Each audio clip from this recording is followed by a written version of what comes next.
જય હિન્દ, નમસ્કાર મિત્રો. તો સ્વાગત છે તમારું બધાનું ફોરેસ્ટ વાલા યુટ્યુબ ચેનલના એક નવા વિડીયોમાં.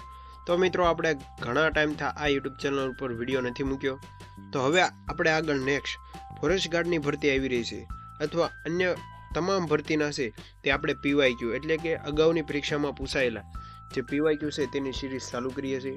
તો સૌપ્રથમ આપણે આજનો વિડીયો છે પીવાયક્યુ, જેમાં ગુજરાતના રાષ્ટ્રીય ઉદ્યાન જેટલા પણ પ્રશ્ન પૂછાયેલા છે તે અલગ અલગ એકેડમી અથવા મારી રીતે મેં અહીં સેટઅપ કર્યા છે. તમને પણ જો કોઈ પ્રશ્ન આવડતો હોય તો ખાસ કોમેન્ટમાં જણાવજો. તો આજના વિડીયોમાં ખાસ આપણે વાત કરવાની છે કે ગુજરાતના રાષ્ટ્રીય ઉદ્યાનની જ વાત કરવાના છે. તો સૌપ્રથમ પહેલો પ્રશ્ન છે, ગુજરાતમાં અસ્તિત્વ ધરાવતા રાષ્ટ્રીય ઉદ્યાનની સંખ્યા ખાલી જગ્યા છે. તો કુલ 4 સંખ્યા છે. જાન્યુઆરી 2023ના રોજ ગુજરાતમાં ખાલી જગ્યા રાષ્ટ્રીય ઉદ્યાનો છે તો 4. હાલ 2026 સુધીમાં 4 જ રાષ્ટ્રીય ઉદ્યાન છે. ગુજરાતનું કયું રાષ્ટ્રીય ઉદ્યાન એશિયાટિક સિંહોની વસ્તી માટે જાણીતું છે? ખાસ કરીને ગીર રાષ્ટ્રીય ઉદ્યાન 1975માં તેની સ્થાપના કરવામાં આવી હતી.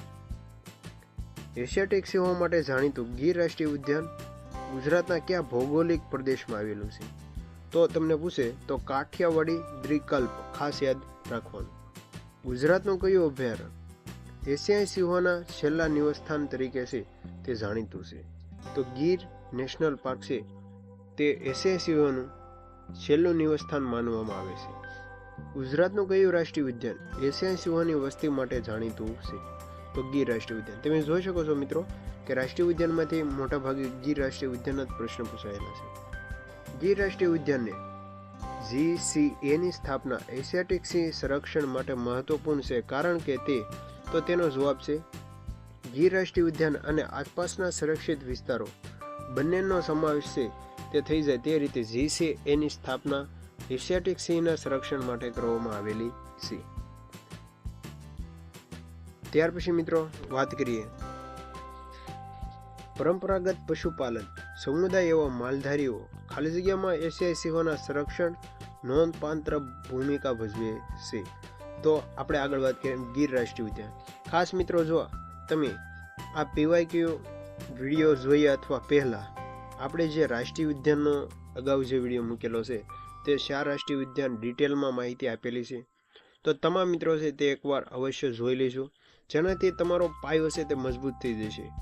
એક પહેલાં આપણે પીવાયક્યુ અને ત્યાર પછી આપણે તેની તમામ ડિટેલમાં માહિતીમાં વાત કરીશું. એટલે કે પીવાયક્યુ પહેલાં મૂકવાથી તમે જ્યારે પણ ડિટેલમાં વાંચો ત્યારે તમને ડાયરેક્ટ ક્લિક થશે કે નહીં, આ પીવાયક્યુ પૂછેલો છે, માટે પહેલાં બને તો પીવાયક્યુ કરો, ત્યાર પછી થિયરી કરો. એટલે કે આ એવા વિદ્યાર્થીઓ કરજો કે જે પહેલાં અગાઉ ફોરેસ્ટ ગાર્ડની તૈયારી કરી ચૂક્યા છે તેઓ. બાકી જે સૌપ્રથમ છે તો પહેલેથી જ શરૂઆત કરજો. ત્યાર પછી ગીર રાષ્ટ્રીય ઉદ્યાન સામાન્ય રીતે જોવા મળતા કયો છોડ ચામડીના રોગો અથવા અસ્થમાની સારવાર માટે આયુર્વેદ દવામાં વપરાય છે? તો તમે જોઈ શકો છો કે ગૂગળ પણ સારી રીતે થાય છે તો તે વપરાય છે. તો મિત્રો આનો જવાબ જોઈ લેવી. આપણે 117 એટલે કે ગૂગલ જ આવશે, ફાઇનલ છે. ગુજરાતમાં કયો સંરક્ષિત વિસ્તાર તેની પક્ષી વિવિધતા માટે પ્રખ્યાત છે? તો વેળાવદર રાષ્ટ્રીય ઉદ્યાન છે, તેમાં બાદશાહ પક્ષી, ભટકાય, રાત્રિ પક્ષી માટે જાણીતું છે. મરીન રાષ્ટ્રીય ઉદ્યાનની સ્થાપના છે તે ક્યારે કરવામાં આવી? તો 1982માં છે તે મરીન રાષ્ટ્રીય ઉદ્યાનની સ્થાપના કરવામાં આવી. ગુજરાતમાં મરીન નેશનલ પાર્ક તેના પરવાળાના ખડકો માટે જાણીતું છે. તે કયો ટાપુ સમૂહમાં આ પાર્કનો એક ભાગ છે? પિરોટન ટાપુ. ગુજરાતનું કયું રાષ્ટ્રીય ઉદ્યાન તેના પરવાળા અને ખડકો અને દરિયાઈ જીવસૃષ્ટિ અનોખી નિવસનતંત્ર માટે જાણીતું છે? તો મરીન રાષ્ટ્રીય ઉદ્યાન. ગુજરાતના દરિયાઈ રાષ્ટ્રીય ઉદ્યાનો અને અભયારણ્યમાં કઈ પ્રતિષ્ઠા દરમિયાન સસ્તન પ્રાણીઓની પ્રજાતિઓ વસવાટ અને સંરક્ષણ પ્રયાસોનો આકર્ષક છે? તો તમે જોઈ શકો છો કે સસ્તન જળચરો છે તેનું સંરક્ષણ કરવામાં આવે છે. ગુજરાતમાં દરિયાઈ રાષ્ટ્રીય ઉદ્યાનના કયા દરિયાઈ પ્રાણીના સંરક્ષણ માટે જાણીતું છે, જેને ઘણીવાર સમુદ્રી ગાય તરીકે પણ ઓળખવામાં આવે છે? ડુગોંગ, જેને સમુદ્રી ગાય તરીકે પણ ઓળખવામાં આવે છે. વાસંદા રાષ્ટ્રીય ઉદ્યાન, વેળાવદર નેશનલ પાર્ક ગુજરાતમાં નીચેનામાંથી કયા જિલ્લામાં સૌથી નજીક આવેલું છે?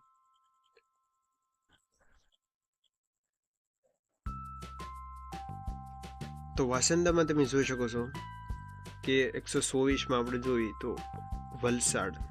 એટલે મિત્રો અહીંયા એ જોવાનું હતું કે ભાવનગર જિલ્લો નજીકમાં છે, છતાં પણ વલસાડ જિલ્લો પણ પાસે પડે છે, તે પણ યાદ રાખવું હોય. કચ્છના અખાત અનોખી દરિયાઈ નિવસન તંત્ર ગુજરાતના કયા અભયારણ્ય દ્વારા સંરક્ષિત છે, જે તેના પરવળા, ડોલ્ફિન અને દરિયાઈ કાચબા સહિત વિવિધ દરિયાઈ જીવ સૃષ્ટિ માટે પ્રખ્યાત છે? મરીન નેશનલ પાર્ક, જે જામનગરમાં આવેલો છે. વાસંદા રાષ્ટ્રીય ઉદ્યાનને ખાલી જગ્યા સંરક્ષિત વિસ્તાર તરીકે જાહેર કરેલો છે. વાસંદા 1979માં છે તે આ રાષ્ટ્રીય ઉદ્યાનને સંરક્ષિત રીતે જાહેર કરવામાં આવેલો છે. રાષ્ટ્રીય ઉદ્યાન અને નેશનલ પાર્ક જેમાં ખાસ ડાયરેક્ટ જોડી દઈએ તો ગીર રાષ્ટ્રીય ઉદ્યાન જુનાગઢ, કાળિયાર પૂછે તો ભાવનગર, વાસંદા નવસારી અને દરિયા રાષ્ટ્રીય ઉદ્યાન દેવભૂમિ દ્વારકાથી લઈ અને જામનગરના ઓખા મંડળ સુધી છે તે જોડાયેલું છે. ખાલી જગ્યા વન્યજીવોની જાતિઓના ગીરના જંગલમાં પ્રખ્યાત છે તો એશિયાટિક સી. ગુજરાતમાં ખાલી જગ્યા ભારતીય ચિત્તાના સંરક્ષણ માટે જાણીતું છે, તો ચિત્તાના સંરક્ષણ માટે પૂછે તો આ પ્રશ્ન છે ને મિત્રો કદાચ ફોરેસ્ટ ગાર્ડની પરીક્ષામાં છે તે રદ થયેલો છે, કેમ કે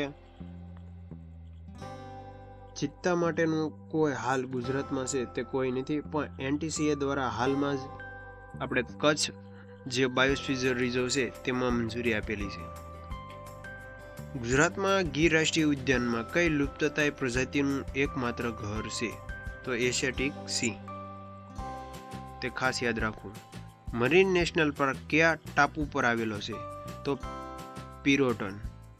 કાળિયાર રાષ્ટ્રીય ઉદ્યાન ગુજરાતમાં ખાલી જગ્યા જિલ્લામાં સ્થિત છે? ભાવનગર. જો મિત્રો અહીંયા ભાવનગર આપેલું છે, પેલા પણ હું એક ક્વેશ્ચનમાં હતો કે વલસાડ આપ્યું છે, પણ ફાઇનલ એમાં વલસાડ આવે, આમાં ભાવનગર.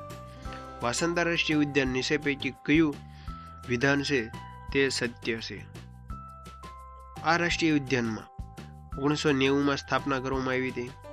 ચિત્તો, હાયના, ચિત્તલ, સોચિંગા પક્ષીઓ, ઉભયજીવી પ્રાણીજાત આ ઉદ્યાનમાં પ્રજાતિ છે. તો મિત્રો સૌપ્રથમ તો પહેલા તમને જણાવી દઉં કે તેની સ્થાપના વર્ષ તે ખોટી છે. જો તમને યાદ રાખતા શીખવાડું કે 1975, પછી 73, પછી 77, 78, 79 અને 82.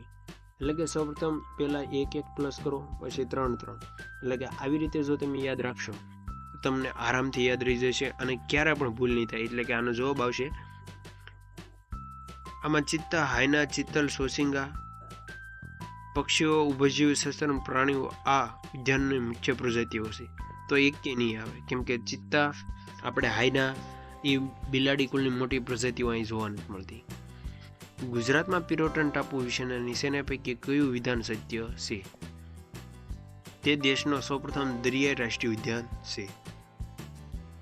એટલે કે આ પ્રશ્નમાં તે દેશનો સૌપ્રથમ દરિયાઈ રાષ્ટ્રીય ઉદ્યાન છે. ગુજરાતના અભયારણ્ય, નેશનલ પાર્ક અને વાઇલ્ડલાઇફ સેન્ચ્યુરી તથા તેની જિલ્લાઓ અને સ્થળોની જોડીઓ પૈકી કઈ જોડી યોગ્ય છે? તો તમે જાંબુઘોડા પંચમહાલ, હિંગોળગઢ જે રાજકોટ જિલ્લામાં આવેલ છે, ખીજડીયા જામનગર અને ગાગા પૂછે તો આપને ખ્યાલ હશે દેવભૂમિ ગાગા પોરબંદરમાં આવે. ત્યાર પછી એ જો કે મિત્રો પ્રશ્ન છે ને રદ થયેલો છે, પણ આ તો મેં તમને ડાયરેક્ટ જોડકા કીધા છે. ગુજરાતના રાષ્ટ્રીય ઉદ્યાનના સંદર્ભમાં નીચે પૈકી કયો વિકલ્પ સાચો નથી? દરિયાઈ રાષ્ટ્રીય ઉદ્યાન જે કચ્છનો અખાત અને જામનગરમાં આવેલો છે, તો સાચી વાત છે. ગીર રાષ્ટ્રીય ઉદ્યાન જુનાગઢ. ત્યાર પછી મિત્રો જોઈએ તો કાળિયાર પોરબંદરનું આવે, ભાવનગર આવે, વાસંદા નવસારી. વાસંદા રાષ્ટ્રીય ઉદ્યાન કયા જિલ્લામાં આવેલું છે? તો નવસારી. ગુજરાતની આ જગ્યા પૈકી કયું રાષ્ટ્રીય ઉદ્યાન નથી?